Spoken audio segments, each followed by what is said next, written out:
إنما الصدقات للفقراء والمساكين والعاملين عليها والمؤلفة قلوبهم وفي الرقاب والغارمين وفي سبيل الله وابن السبيل فريضة من الله വല്ലാഹു അലീമുൻ ഹകീം. ഈ നിർബന്ധദാനങ്ങൾ വാസ്തവത്തിൽ പാവങ്ങൾ, അഗതികൾ, സക്കാത്ത് ജോലിക്കാർ, മനസ്സുകൾ ഇണക്കപ്പെടേണ്ടവർ എന്നിവർക്കും അടിമത്ത മോചനത്തിനും കടക്കാരെ സഹായിക്കുന്നതിനും ദൈവിക മാർഗത്തിനും സഞ്ചാരികളെ സേവിക്കുന്നതിനും മാത്രമുള്ളതാകുന്നു. ഇത് അല്ലാഹു കൽപ്പിച്ച ഒരു കടമയാകുന്നു. അല്ലാഹു സകലതും അറിയുന്നവനും യുക്തിമാനുമല്ലോ. ഉപജീവനത്തിന് പരസഹായം ആവശ്യമുള്ള ആളാണ് ഫക്കീർ. പൊതുവിൽ എല്ലാതരം ആവശ്യക്കാർക്കും ഈ പ്രയോഗം സാധുവാകും. ശാരീരിക വൈകല്യങ്ങളോ വാർദ്ധക്യമോ കാരണമായി സ്ഥിരം സഹായം ആവശ്യമുള്ളവർ, യാദൃശ്ചിക കാരണങ്ങളാൽ താൽക്കാലിക സഹായം അർഹിക്കുന്നവർ, സഹായം ലഭിച്ചാൽ മേലിൽ സ്വന്തം കാലിൽ നിൽക്കാൻ കഴിയുന്നവരായ അവശർ തുടങ്ങിയവരെല്ലാം ഇതിൽപ്പെടുന്നു. അനാഥകൾ, വിധവകൾ, തൊഴിൽ രഹിതർ, അത്യാഹിതങ്ങൾക്കിരയായവർ എന്നിവരൊക്കെ ഉദാഹരണങ്ങൾ. മസ്കനത്ത് എന്ന വാക്ക് നിസ്സഹായത, പ്രാരാബ്ധം, പരാധീനത എന്നീ അർത്ഥങ്ങൾ ഉൾക്കൊള്ളുന്നു. ആ നിലയ്ക്ക് സാമാന്യ ദരിദ്രരെ അപേക്ഷിച്ച് കൂടുതൽ ഗതിയില്ലാത്തവരാണ് മിസ്കീന്മാർ. ജീവിതാവശ്യങ്ങൾക്കൊത്ത് വരുമാനമില്ലാത്തവരും വളരെ വിഷമിച്ചു കഴിയുന്നവരുമെങ്കിലും ആത്മാഭിമാനം മൂലം അന്യരുടെ മുമ്പിൽ കൈനീട്ടാത്തവർ. വിഷമാവസ്ഥ പുറമേക്ക് കാണിക്കാത്തതിനാൽ അവരെ സഹായിക്കാൻ ആരും സ്വയം മുന്നോട്ട് വരികയുമില്ല. ഇത്തരക്കാരെ നബി തിരുമേനി മിസ്കീന്മാരായി പ്രത്യേകം എടുത്തു പറഞ്ഞിരിക്കുന്നു. ജീവിക്കാൻ പര്യാപ്തമായ സാമ്പത്തിക ശേഷിയില്ലാത്തവനും പ്രത്യക്ഷത്തിൽ ദാനധർമ്മത്തിനർഹനായി മനസ്സിലാക്കപ്പെടാത്തവനും അതേസമയം ജനങ്ങളോട് യാചിക്കാത്തവനുമാണ് മിസ്കീൻ, ആത്മാഭിമാനമുള്ള ദരിദ്രനെന്നർത്ഥം. സക്കാത്ത് വസൂൽ ചെയ്യുക, സൂക്ഷിക്കുക, വിതരണം ചെയ്യുക, കണക്കുകൾ സൂക്ഷിക്കുക എന്നീ കാര്യങ്ങൾക്ക് ഗവൺമെന്റ് നിയമിക്കുന്ന ആളുകളാണ് സക്കാത്ത് ജോലിക്കാർ. ഈ ഉദ്യോഗസ്ഥന്മാർ ഫക്കീറോ മിസ്കീനോ അല്ലെങ്കിലും അവർക്ക് സക്കാത്ത് മുതലിൽ നിന്നു തന്നെ വേതനം നൽകുന്നതാണ്. ഇവിടെ സക്കാത്ത് ജോലിക്കാർ എന്ന പ്രയോഗവും ഇതേ അധ്യായം 103 സൂക്തത്തിൽ താങ്കൾ അവരുടെ സമ്പത്തിൽ നിന്ന് ധർമ്മം വസൂൽ ചെയ്യുക എന്ന വാക്യവും സക്കാത്തിന്റെ ശേഖരണ വിതരണങ്ങൾ ഇസ്ലാമിക രാഷ്ട്രത്തിന്റെ നിർബന്ധ ചുമതലകളിലൊന്നാണെന്ന് വ്യക്തമാക്കുന്നു. നബി തിരുമേനി തനിക്കും കുടുംബത്തിനും അഥവാ ബനു ഹാഷിം ഗോത്രത്തിനും സക്കാത്ത് ധനം നിഷിദ്ധമാക്കിയെന്ന വസ്തുത ഇവിടെ പ്രത്യേകം പ്രസ്താവ്യമാണ്. ഒരു പ്രതിഫലവും കൂടാതെയാണ് തിരുമേനി സക്കാത്ത് സംഭരണ വിതരണ ജോലി നിർവഹിച്ചു പോന്നത്. നബിയുടെ കുടുംബാംഗങ്ങൾക്കും തിരുമേനി ഈ വ്യവസ്ഥ ബാധകമാക്കി. സക്കാത്ത് സംബന്ധമായ ജോലികൾ പ്രതിഫലം സ്വീകരിക്കാതെ നിർവഹിക്കാമെങ്കിലും പ്രതിഫലം പറ്റിക്കൊണ്ട് ഈ വകുപ്പിൽ അവർക്ക് ഒരു സേവനവും പാടുള്ളതല്ല. നബി കുടുംബത്തിൽ സക്കാത്ത് ബാധകമായ ധനം കൈവശമുള്ളവർ സക്കാത്ത് നൽകാൻ ബാധ്യസ്ഥരാണ്. എന്നാൽ അവരിലെ ദരിദ്രന്മാർ, അഗതികൾ, കടബാധിതർ, യാത്രക്കാർ മുതലായവർക്ക് സക്കാത്ത് വാങ്ങാൻ പാടില്ല. ബനു ഹാഷിമിന്റെ സക്കാത്ത് ബനു ഹാഷിമിൽപ്പെട്ടവർക്ക് വാങ്ങാമോ എന്നതിൽ അഭിപ്രായാന്തരമുണ്ട്. വാങ്ങാമെന്നാണ് ഇമാം അബൂ യൂസുഫിന്റെ പക്ഷം. എന്നാൽ ഭൂരിഭാഗം കർമ്മശാസ്ത്ര പണ്ഡിതന്മാരും അത് അനുവദിക്കുന്നില്ല. തഅലീഫുൽ ഖൽബ് എന്നാൽ മനസ്സ് ഇണക്കൽ എന്നാണ് അർത്ഥം. ഇസ്ലാമിന്റെ ശത്രുക്കളെങ്കിലും ധനം നൽകിയാൽ ശത്രുതയുടെ കാഠിന്യം ശമിക്കാൻ സാധ്യതയുണ്ടെന്ന് കാണപ്പെടുന്നവർ, അവിശ്വാസികളുടെ കൂട്ടത്തിലാണെങ്കിലും പണം കൊടുത്താൽ ശത്രുപാളയം വിട്ട് മുസ്ലിങ്ങളുടെ സഹായികളായി തീരാനിടയുള്ളവർ, ഇസ്ലാമിൽ പ്രവേശിച്ചവരും എന്നാൽ സാമ്പത്തിക സഹായം നൽകി സന്തോഷിപ്പിച്ചില്ലെങ്കിൽ മുൻ ശത്രുതയും സ്വന്തം ദൗർബല്യങ്ങളും കാരണമായി കുഫറിലേക്ക് തിരിച്ചു പോയേക്കുമെന്ന് ശങ്കിക്കപ്പെടുന്നവർ തുടങ്ങിയവരെല്ലാം മുഅല്ലഫത്തുൽ ഖുലൂബിന്റെ പരിധിയിൽപ്പെടുന്നു. സ്ഥിരം അലവൻസുകളോ താൽക്കാലിക സംഭാവനകളോ പാരിതോഷികങ്ങളോ നൽകി ഇത്തരക്കാരെ ഇസ്ലാമിന്റെ സഹായികളും സഹകാരികളുമാക്കാം. അല്ലെങ്കിൽ വിധേയരും ആജ്ഞാനുവർത്തികളുമാക്കാം. ചുരുങ്ങിയ പക്ഷം നിരുപദ്രവികളായ ശത്രുക്കളാക്കി നിർത്തുകയെങ്കിലും ചെയ്യാം. ഈ വകുപ്പിൽ യുദ്ധമുതലുകളും മറ്റു വരുമാനങ്ങളും മാത്രമല്ല, ആവശ്യമെങ്കിൽ സക്കാത്ത് ധനവും ചെലവ് ചെയ്യാവുന്നതാണ്. ഇങ്ങനെ നൽകപ്പെടുന്നവർ ദരിദ്രരോ പരാശ്രിതരോ യാത്രക്കാരോ മറ്റോ ആകണമെന്നില്ല. പണക്കാരും പ്രമാണിമാരുമാണെങ്കിലും സക്കാത്ത് മുതലിൽ നിന്ന് അവർക്ക് നൽകാവുന്നതാണ്. നബി തിരുമേനിയുടെ കാലത്ത് തഅലീഫുൽ ഖൽബിനു വേണ്ടി വളരെ പേർക്ക് അലവൻസുകളും സംഭാവനകളും സമ്മാനങ്ങളും നൽകിയിരുന്നുവെന്നതിൽ തർക്കമില്ല. എന്നാൽ തിരുമേനിക്ക് ശേഷം ഈ വകുപ്പ് നിലനിൽക്കുന്നുണ്ടോ എന്ന കാര്യത്തിൽ അഭിപ്രായാന്തരമുണ്ട്. അബൂബക്കർ റളിയല്ലാഹു അൻഹുവിന്റെയും ഉമർ റളിയല്ലാഹു അൻഹുവിന്റെയും കാലത്തോടെ അത് അവസാനിച്ചു പോയെന്നും ഇപ്പോൾ മുഅല്ലഫത്തുൽ ഖുലൂബിന് വല്ലതും നൽകുന്നത് അനുവദനീയമല്ലെന്നുമാണ് ഇമാം അബൂ ഹനീഫയുടെയും അനുചരന്മാരുടെയും അഭിപ്രായം. മനസ്സിണക്കത്തിനായി സക്കാത്തിന്റെ ഇനത്തിൽ നിന്ന് ഫാസിക്കായ മുസ്ലിമിന് നൽകാമെന്നും കാഫിറിന് പാടില്ലെന്നുമാണ് ഇമാം ഷാഫിഈയുടെ പക്ഷം. മുഅല്ലഫത്തുൽ ഖുലൂബിന്റെ വകുപ്പ് ഇപ്പോഴും നിലവിലുണ്ടെന്നും ആവശ്യാനുസൃതം അവർക്ക് നൽകാമെന്നുമാണ് കർമ്മശാസ്ത്ര പണ്ഡിതരിൽപ്പെട്ട മറ്റു ചിലർ അഭിപ്രായപ്പെടുന്നത്. ഹനഫികളുടെ അഭിപ്രായത്തിനാസ്പദം ഈ സംഭവമാണ്. നബി തിരുമേനിയുടെ വിയോഗാനന്തരം ഹുയൈനത്ത് ബിൻ ഹിസ്നും അഖ്റഉ ബിൻ ഹാബിസും അബൂബക്കർ സിദ്ദീഖിനെ സമീപിച്ച് ഒരു നിലം ആവശ്യപ്പെട്ടു. അദ്ദേഹം അവർക്ക് ദാനപത്രിക എഴുതിക്കൊടുത്തു. കൂടുതൽ ഉറപ്പിനായി മറ്റു പ്രമുഖ സ്വഹാബിമാരും അതിൽ സാക്ഷി ഒപ്പിടണമെന്ന് അവർ ആഗ്രഹിച്ചു. അങ്ങനെ പലരും ഒപ്പിടുകയും ചെയ്തു. എന്നാൽ ഒപ്പിനായി ഉമറുൽ ഫാറൂഖിനെ സമീപിച്ചപ്പോൾ അദ്ദേഹം ദാനപത്രം വായിച്ച് അവരുടെ മുമ്പിൽ വെച്ചു തന്നെ പിച്ചി ചീന്തുകയാണുണ്ടായത്. ഉമർ റളിയല്ലാഹു അൻഹു പറഞ്ഞു, നിങ്ങളുടെ മനസ്സിണക്കാൻ വേണ്ടി നബി തിരുമേനി നിങ്ങൾക്ക് ദാനം നൽകിയിരുന്നു എന്നത് ശരി. എന്നാൽ അത് ഇസ്ലാം അശക്തമായ കാലത്തായിരുന്നു. ഇന്നാകട്ടെ നിങ്ങളെപ്പോലുള്ളവരുടെ ആശ്രയത്തിൽ നിന്ന് അള്ളാഹു ഇസ്ലാമിനെ മുക്തമാക്കിയിരിക്കുന്നു. അവർ സിദ്ദീഖിന്റെ അടുത്ത് തിരിച്ചു ചെന്ന് പരാതി ബോധിപ്പിച്ചു. ആരാണ് ഖലീഫ, താങ്കളോ ഉമറോ? അവർ ആക്ഷേപസ്വരത്തിൽ ചോദിച്ചു. എന്നാൽ അദ്ദേഹം അത് പരിഗണിച്ചതേയില്ല. സ്വഹാബത്തിൽ മറ്റാരും തന്നെ ഉമറിന്റെ അഭിപ്രായത്തോട് വിയോജിച്ചതുമില്ല. മുസ്ലിങ്ങൾ എണ്ണത്തിൽ വർദ്ധിക്കുകയും സ്വന്തം കാലിൽ നിൽക്കാൻ ശക്തി നേടുകയും ചെയ്തിട്ടുണ്ട്.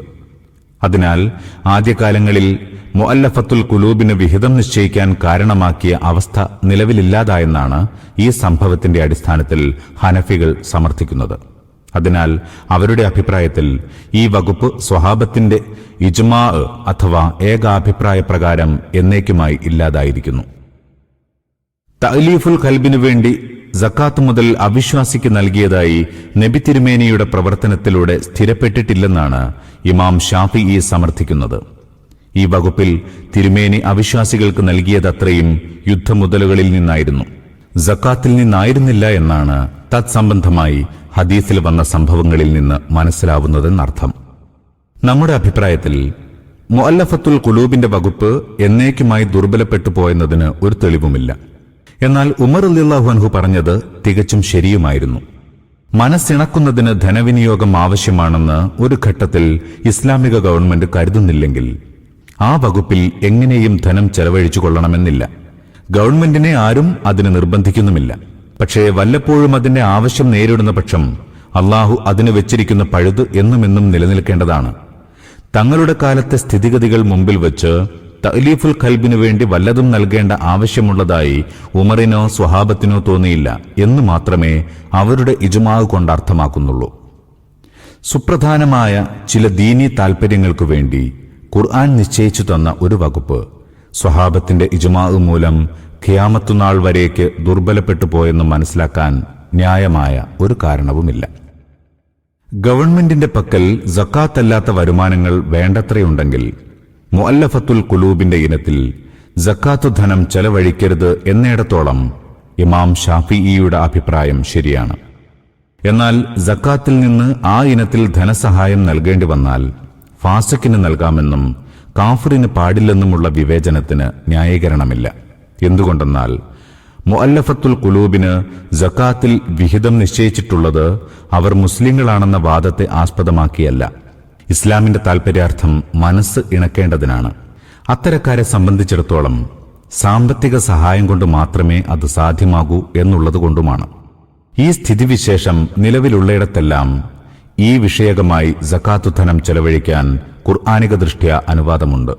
നബി തിരുമേനി ഈ ഇനത്തിൽ അവിശ്വാസികൾക്ക് ഒന്നും നൽകിയില്ലെങ്കിൽ തിരുമേനിയുടെ വശം അവർക്ക് നൽകാൻ മറ്റു വരുമാനങ്ങൾ ഉണ്ടായിരുന്നതാണ് കാരണം. നേരെ മറിച്ച് ഈ വകുപ്പിലെ സക്കാത്തു ധനം അവിശ്വാസികളിൽ ചെലവഴിക്കാൻ പാടില്ലായിരുന്നുവെങ്കിൽ തിരുമേനി അത് വ്യക്തമാക്കിയേനെ. അടിമകളെ മോചിപ്പിക്കുന്നതിന് സക്കാത്തു ധനം വിനിയോഗിക്കുന്നത് 2 രൂപത്തിലാവാം. ഒരു നിശ്ചിത മൂല്യത്തിനു പകരം തനിക്ക് മോചനം നൽകണമെന്ന് യജമാനനുമായി കരാർ ചെയ്തിട്ടുള്ള അടിമയ്ക്ക് മോചനദ്രവ്യം കൊടുത്തുവിട്ടാൻ സഹായം ചെയ്യുക. ഇതാണ് ഒരു രൂപം. സക്കാത്തു ധനം കൊണ്ട് അടിമകളെ വിലയ്ക്ക് വാങ്ങി സ്വതന്ത്രരാക്കുകയാണ് മറ്റൊരു രൂപം. ആദ്യത്തേതിനെക്കുറിച്ച് കർമ്മശാസ്ത്ര പണ്ഡിതർക്കെല്ലാം ഏകാഭിപ്രായമാണ്. രണ്ടാമത്തെ രൂപം അനുവദനീയമല്ലെന്നാണ് Ali, Sayyid bin Jubair, Lais, Thawri, Ibrahim Nakhai, Shabi, Muhammad bin Sirin എന്നിവരും ഹനഫികളും ഷാഫിഈകളും പറയുന്നത്. Ibn Abbas, Hasan Basri, Malik, Ahmad, Abu Thawr എന്നിവർ അനുവദനീയമാണെന്ന പക്ഷക്കാരാണ്. കടം മുഴുവൻ വീട്ടിക്കഴിഞ്ഞാൽ നിസ്വാബിൽ കുറഞ്ഞ ധനം മാത്രം അവശേഷിക്കുന്ന കടക്കാരാണ് വാരിമൂൻ. സക്കാത്തിനർഹരായ കടക്കാർക്കും സക്കാത്ത് നൽകാം. അവർ വരുമാനമുള്ളവരോ തൊഴിൽ രഹിതരോ ആവട്ടെ, സാധാരണ ഭാഷയിൽ ധനികരോ ദരിദ്രരോ ആവട്ടെ, ഏതു വിധത്തിലും സക്കാത്ത് ധനത്തിൽ നിന്ന് അവർക്ക് സഹായം നൽകാവുന്നതാണ്. എന്നാൽ അവിഹിത മാർഗങ്ങളിലും ആഡംബരങ്ങളിലും ദുർവ്യയം ചെയ്തതുമൂലം സ്വയം കടത്തിലാണ്ടവരാണെങ്കിൽ പശ്ചാത്തപിക്കുന്നതുവരെ അവർക്ക് സക്കാത്ത് നൽകാൻ പാടില്ലെന്ന് ഒട്ടുമിക്ക കർമ്മശാസ്ത്ര പണ്ഡിതരും അഭിപ്രായപ്പെട്ടിരിക്കുന്നു. സബീലുല്ലാഹ് അഥവാ ദൈവമാർഗം എന്ന പ്രയോഗം വ്യാപകാർത്ഥമുള്ളതാണ്. അള്ളാഹുവിന് തൃപ്തിയുള്ള എല്ലാ സത്കാര്യങ്ങളും അതിൽപ്പെടുന്നു. ഇക്കാരണത്താലാണ് സക്കാത്ത് ധനം എല്ലാ നല്ല പ്രവർത്തനങ്ങളിലും വിനിയോഗിക്കാമെന്ന് ചിലർ അഭിപ്രായപ്പെട്ടിരിക്കുന്നത്. എന്നാൽ പൂർവിക പണ്ഡിതന്മാരിൽ ബഹുഭൂരിഭാഗത്തിന്റെ അഭിപ്രായത്തിൽ ദൈവമാർഗത്തിലെ സമരമാണിവിടെ ഉദ്ദേശ്യം. അതായത് കുഫർ നിർമാർജനം ചെയ്ത് ഇസ്ലാം സ്ഥാപിക്കാനുള്ള ത്യാഗപരിശ്രമങ്ങൾ. ഈ സംരംഭത്തിൽ ഏർപ്പെട്ടിരിക്കുന്നവരുടെ യാത്ര, വാഹനം, ഉപകരണങ്ങൾ, ആയുധ സാമഗ്രികൾ എന്നിവയ്ക്കെല്ലാം സക്കാത്തിൽ നിന്ന് ചെലവഴിക്കാവുന്നതാണ്. അവർ സ്വന്തം നിലയിൽ സ്വൽപ്പം വകയുള്ളവരും പരസഹായമില്ലാതെ ആവശ്യങ്ങൾ നിറവേറ്റാൻ കഴിവുള്ളവരുമാണെങ്കിലും ശരി.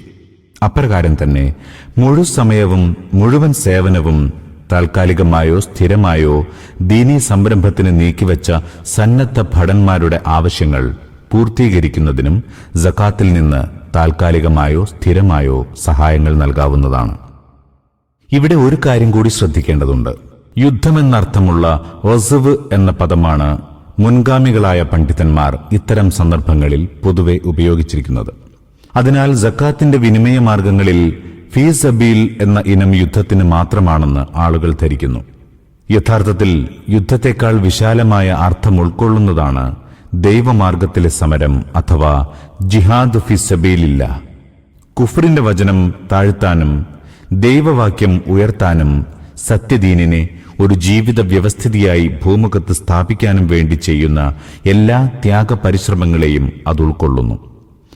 ആദർശ പ്രബോധനത്തിന്റെ പ്രാരംഭ പ്രവർത്തനങ്ങൾ തൊട്ട് അന്തിമഘട്ടത്തിലെ യുദ്ധസംരംഭങ്ങൾ വരെ വഴിമധ്യേ സഹായം ആവശ്യമായി വരുന്ന യാത്രക്കാരനാണ് സക്കാത്തിനർഹനായ സഞ്ചാരി. സ്വന്തം നാട്ടിൽ സമ്പന്നനാകുന്നു എന്നത് അയാളുടെ അർഹതയെ തടയുന്നില്ല. സഹായാർഹനാവണമെങ്കിൽ യാത്ര ദുർമാർഗത്തിലാവരുതെന്ന് കർമ്മശാസ്ത്ര പണ്ഡിതന്മാരിൽ ചിലർ ഉപാധി വെച്ചിട്ടുണ്ട്.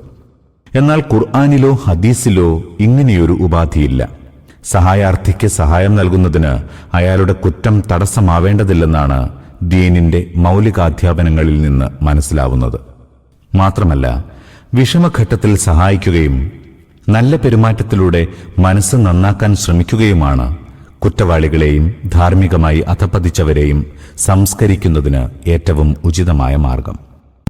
وَمِنْهُمُ الَّذِينَ يُؤْذُونَ النَّبِيَّ وَيَقُولُونَ هُوَ أُذُنٌ قُلْ أُذُنُ خَيْرٍ لَكُمْ يُؤْمِنُ بِاللَّهِ وَيُؤْمِنُ لِلْمُؤْمِنِينَ وَرَحْمَةٌ لِلَّذِينَ آمَنُوا مِنكُمْ وَالَّذِينَ يُؤْذُونَ رَسُولَ اللَّهِ لَهُمْ عَذَابٌ أَلِيمٌ. അക്കൂട്ടരിൽ പ്രവാചകനെ വാക്കുകളാൽ ദ്രോഹിക്കുന്ന ചിലരുമുണ്ട്. അവർ പറയുന്നു, ഇയാൾ വീണ്ടുവിചാരമില്ലാതെ ആരെന്തു പറഞ്ഞാലും കേൾക്കുന്ന ഒരു കാതാണ്. പറയുക, അദ്ദേഹം നിങ്ങളുടെ ഗുണത്തിനു വേണ്ടിയാണ് അങ്ങനെയായിട്ടുള്ളത്. അദ്ദേഹം അല്ലാഹുവിൽ വിശ്വസിക്കുന്നു, സത്യവിശ്വാസികളിൽ വിശ്വാസമർപ്പിക്കുന്നു. നിങ്ങളിൽ വിശ്വാസികളായവർക്ക് മഹത്തായ കാരുണ്യവുമാകുന്നു അദ്ദേഹം. അല്ലാഹുവിന്റെ ദൂതനെ ദ്രോഹിക്കുന്നവരുണ്ടല്ലോ, അവർക്ക് വേദനയേറിയ ശിക്ഷയാണുള്ളത്. നബി തിരുമേനിക്കെതിരിൽ കപടവിശ്വാസികൾ തൊടുത്തുവിട്ട ആരോപണങ്ങളിലൊന്ന്, തിരുമേനി എല്ലാവരുടെയും വാക്ക് ശ്രദ്ധിക്കുകയും എല്ലാവർക്കും പറയാൻ അവസരം നൽകുകയും ചെയ്യുന്നുവെന്നതായിരുന്നു. ഈ ഗുണവും അവരുടെ ദൃഷ്ടിയിൽ കുറ്റമായിരുന്നു. എല്ലാവർക്കും കാതുകൊടുക്കുന്ന ആളാണ്, ആർക്കും എന്തു വേണമെങ്കിലും പറയാം, അതിനൊക്കെ അങ്ങേർ ചെവി കൊടുക്കും എന്നെല്ലാം അവർ പറഞ്ഞു നടന്നിരുന്നു. കപടവിശ്വാസികളുടെ ഗൂഢാലോചനകളെയും ഉപജാപങ്ങളെയും കുൽസിത വൃത്തികളെയും പറ്റി യഥാർത്ഥ വിശ്വാസികൾ തിരുമേനിയെ യഥാവസരം ഉണർത്തിച്ചുകൊണ്ടിരുന്നു എന്നതാണ് ഈ ആരോപണത്തിന് നിദാനമായ വസ്തുത. തങ്ങളെപ്പോലുള്ള മാന്യന്മാർക്കും ആഢ്യന്മാർക്കുമെതിരെ അവനും ഇവനും പറയുന്നതൊക്കെ നബി വിശ്വസിക്കുകയോ എന്ന് അവർ മുറുമുറുത്തിരുന്നു. ദ്വയാർത്ഥ സൂചകമായ മറുപടിയാണ് ഈ വിമർശനത്തിന് നൽകിയത്. നാശത്തിന്റേതും കുഴപ്പത്തിന്റേതുമായ കാര്യങ്ങൾ കേൾക്കുന്നവനല്ല നബി. ദീനിനും സമുദായത്തിനും ഗുണകരമായി കാണുന്ന നല്ല കാര്യങ്ങളിൽ മാത്രമേ അവിടുന്ന് ശ്രദ്ധിക്കുന്നുള്ളൂ എന്നാണ് ഒന്നാമത്തെ സൂചന. രണ്ടാമതായി, തിരുമേനിയുടെ ഈ നിലപാട് നിങ്ങളുടെ തന്നെ നന്മയ്ക്കാണ്. അവിടുന്ന് എല്ലാവരുടെയും വാക്ക് ശ്രദ്ധിക്കുകയും അവധാനപൂർവം നടപടി കൈക്കൊള്ളുകയും ചെയ്യുന്ന ആളായിരുന്നില്ലെങ്കിൽ അത് നിങ്ങളുടെ തന്നെ നാശത്തിന് കാരണമായേനെ. നിങ്ങളുടെ വ്യാജമായ വിശ്വാസവാദവും കപടമായ സൗമനസ്യ പ്രകടനവും ദൈവമാർഗത്തിലെ സമരത്തിൽ നിന്ന് രക്ഷപ്പെടാനുള്ള കുരുട്ട് ന്യായങ്ങളും നബി ക്ഷമാപൂർവം കേൾക്കുകയുണ്ടായി. അതിനു പകരം അതെല്ലാം അപ്പടി തള്ളിക്കളഞ്ഞിരുന്നെങ്കിൽ മദീനയിൽ നിങ്ങളുടെ ജീവിതം തന്നെ ദുസ്സഹമായേനെ. ചുരുക്കത്തിൽ, തിരുമേനിയുടെ ഈ നല്ല സ്വഭാവം നിങ്ങളെ സംബന്ധിച്ചിടത്തോളവും ഗുണകരമാണ്, ദോഷകരമല്ല. തിരുമേനി കേൾക്കുന്നതെല്ലാം വിശ്വസിക്കുന്നുവെന്ന നിങ്ങളുടെ ധാരണ തെറ്റാണ്. വാക്ക് എല്ലാവരുടേതും കേൾക്കുമെങ്കിലും യഥാർത്ഥ വിശ്വാസികൾ പറയുന്നത് മാത്രമേ അവലംബമാക്കുകയുള്ളൂ എന്നാണ് സത്യവിശ്വാസികൾ വിശ്വാസമർപ്പിക്കുന്നു എന്ന് പറഞ്ഞതിന്റെ താൽപര്യം. നിങ്ങളുടെ കുടിലതയെയും കുതന്ത്രങ്ങളെയും കുറിച്ച് തിരുമേനിക്ക് അറിവ് ലഭിക്കുന്നത് കൊള്ളരുതാത്ത ഏഷണിക്കാർ വഴിക്കല്ല, നല്ലവരായ സത്യവിശ്വാസികൾ മുഖേനയാണ്. അവരുടെ വാക്ക് തികച്ചും വിശ്വാസയോഗ്യമായിരുന്നു. يحلفون بالله لكم ليرضوكم والله ورسوله أحق أن يرضوه إن كانوا مؤمنين. ഈ ജനം നിങ്ങളെ പ്രീതിപ്പെടുത്തേണ്ടതിന് നിങ്ങളുടെ മുമ്പാകെ ദൈവനാമത്തിൽ ശപഥം ചെയ്യുന്നു. എന്നാലോ അവർ വിശ്വാസികളാണെങ്കിൽ അല്ലാഹുവും അവന്റെ ദൂതനുമാകുന്നു അവർ പ്രീതിപ്പെടുത്താൻ ഏറ്റവും അർഹരായിട്ടുള്ളത്. അലം യഅലമൂ അന്നഹു മൻ യുഹാദിദില്ലാഹ വറസൂലഹു ഫഅന്ന ലഹു നാറ ജഹന്നമ ഖാലിദൻ ഫീഹാ ذلك الخزي العظيم. അവർ അറിഞ്ഞിട്ടില്ലേ, വല്ലവനും അല്ലാഹുവിനെയും അവന്റെ ദൂതനെയും എതിർക്കുന്നുവെങ്കിൽ അവന് നരകാഗ്നിയുണ്ടെന്ന്? അവനതിൽ ശാശ്വതമായി വസിക്കും. അതത്രേ ഭയാനകമായ മാനക്കേട്. يحذر المنافقون أن تنزل عليهم سورة تنبئهم بما في قلوبهم قل استهزئوا إن الله مخرج ما تحذرون. തങ്ങളുടെ മനോരഹസ്യങ്ങൾ മുസ്ലിങ്ങൾക്ക് തുറന്നു കാട്ടുന്ന വല്ല അധ്യായവും അവതരിച്ചേക്കുമോ എന്ന് ഭയപ്പെട്ടുകൊണ്ടിരിക്കുകയാകുന്നു ഈ കപടവിശ്വാസികൾ. പ്രവാചകൻ അവരോട് പറയുക, നിങ്ങൾ ഇനിയും പരിഹസിച്ചുകൊള്ളുക. വെളിപ്പെട്ടേക്കുമോ എന്ന് നിങ്ങൾ ഭയപ്പെടുന്ന ആ സംഗതി അല്ലാഹു വെളിപ്പെടുത്തുക തന്നെ ചെയ്യും. നബിയുടെ പ്രവാചകത്വത്തിൽ ഇക്കൂട്ടർ ശരിയായി വിശ്വസിച്ചിരുന്നില്ലെങ്കിലും കഴിഞ്ഞ 8-9 വർഷത്തെ അനുഭവങ്ങളിൽ നിന്ന് ഒരു കാര്യം ഈ കപടവിശ്വാസികൾക്ക് ബോധ്യപ്പെട്ടിരുന്നു. അതായത്, തിരുമേനിക്ക് ഏതോ അബൗദ്ധികമായ ജ്ഞാനസ്രോതസ്സുണ്ടെന്നതിൽ സംശയമില്ല. അതുവഴിയാണ് അവിടുന്ന് അവരുടെ പരമരഹസ്യങ്ങൾ പോലും അറിയുന്നത്. തിരുമേനി കെട്ടിച്ചമച്ചതെന്ന് അവർ ധരിച്ചിരുന്ന ഖുർആൻ പലപ്പോഴും അവരുടെ കാപട്യവും ഗൂഢാലോചനകളും തുറന്നു കാട്ടുന്നതും അതുകൊണ്ടുതന്നെ.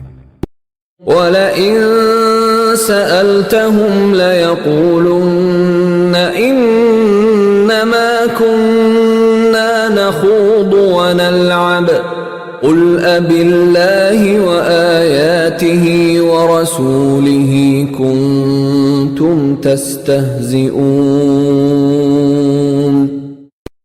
എന്താണ് സംസാരിച്ചുകൊണ്ടിരുന്നതെന്ന് ചോദിച്ചാൽ ഉടനെ അവർ പറയും, ഞങ്ങൾ കളിതമാശകൾ പറഞ്ഞ് നേരം പോക്കുകയായിരുന്നു. അവരോട് ചോദിക്കുക, അല്ലാഹുവിനോടും അവന്റെ ദൃഷ്ടാന്തങ്ങളോടും അവന്റെ ദൂതനോടുമാണോ ഈ പരിഹാസം? തബൂക്ക് യുദ്ധകാലത്ത് കപടവിശ്വാസികൾ സ്വന്തം സദസ്സുകളിൽ തിരുമേനിയെയും മുസ്ലിങ്ങളെയും പരിഹസിക്കുക പതിവായിരുന്നു. അതുവഴി ആത്മാർത്ഥമായി സമരസന്നാഹങ്ങളിൽ ഏർപ്പെട്ടിരുന്ന യഥാർത്ഥ വിശ്വാസികളുടെ മനോവീര്യം കെടുത്താനും അവർ ശ്രമിച്ചിരുന്നു. അത്തരം സംസാരങ്ങൾ പലതും റിപ്പോർട്ട് ചെയ്യപ്പെട്ടിട്ടുണ്ട്.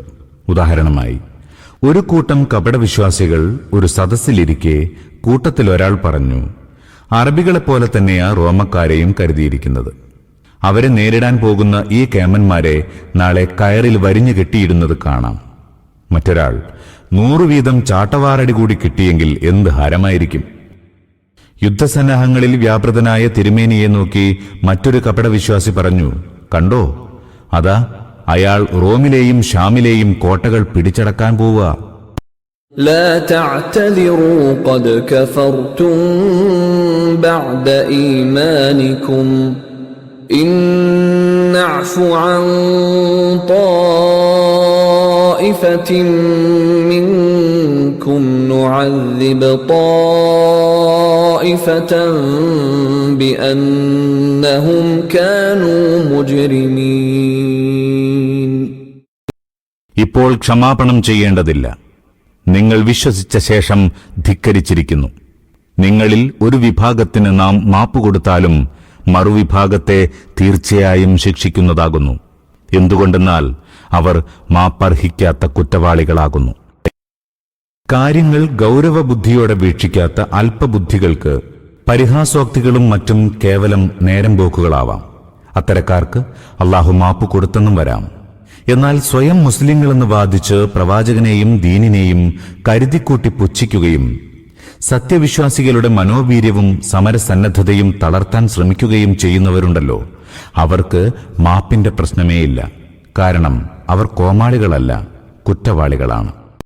المنافقون والمنافقات بعضهم من بعض يأمرون بالمنكر وينهون عن المعروف ويقبضون أيديهم نسوا الله فنسيهم إن المنافقين هم الفاسقون.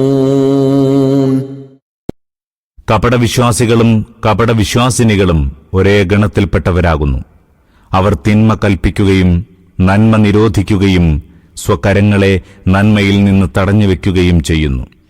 അവർ അല്ലാഹുവിനെ മറന്നുകളഞ്ഞു, അല്ലാഹു അവരെയും മറന്നു.